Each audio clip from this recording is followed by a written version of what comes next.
তারা দাবি তুলেছে কেন মদের উপরে আমরা ট্যাক্স বাড়ালাম, তারা দাবি তুলেছে কেন আমরা সিগারেটের উপরে ট্যাক্স বাড়ালাম।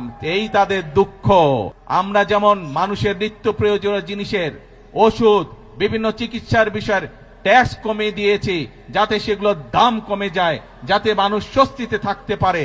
আমরা ট্যাক্স বাড়িয়েছি কিসে? আমরা ট্যাক্স বাড়িয়েছি মদের উপরে। আমরা ট্যাক্স বাড়িয়েছি কিসে? আমরা ট্যাক্স বাড়িয়েছি সিগারেটের। মাদক এবং ধূমপান জাতীয় দ্রব্যের ট্যাক্স বাড়ানো হয়েছে বলে বিরোধী দল তার বিরুদ্ধে প্রতিবাদ করে মিছিল করেছে। মিথ্যা, ভুয়া। আমার কষ্ট লাগে মাননীয় প্রধানমন্ত্রীর জন্য। তার আশেপাশে কাদেরকে উনি বসিয়েছেন?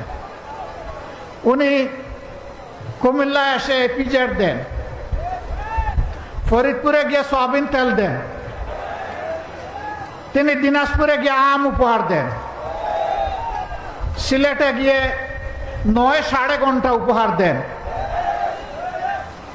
সংসদে গিয়ে প্রাথমিক বিশ্ববিদ্যালয় উপহার দেন, আর কক্সবাজারে এসে বলেন যে বিরোধী দল এই বাজেটে মাদক এবং ধূমপান জাতীয় দ্রব্যের ট্যাক্স বাড়ানো হয়েছে বলে বিরোধী দল তার বিরুদ্ধে প্রতিবাদ করে মিছিল করেছে। মিথ্যা, ভুয়া।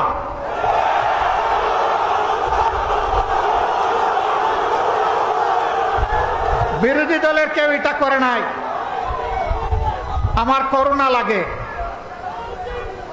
প্রধানমন্ত্রীর এই পদটা রাষ্ট্রীয় পদ, তিনি রাষ্ট্রের প্রধান নির্বাহী। তার দিকে তাকিয়ে বিশ্বের জনগণ বাংলাদেশকে হিসাব করবে।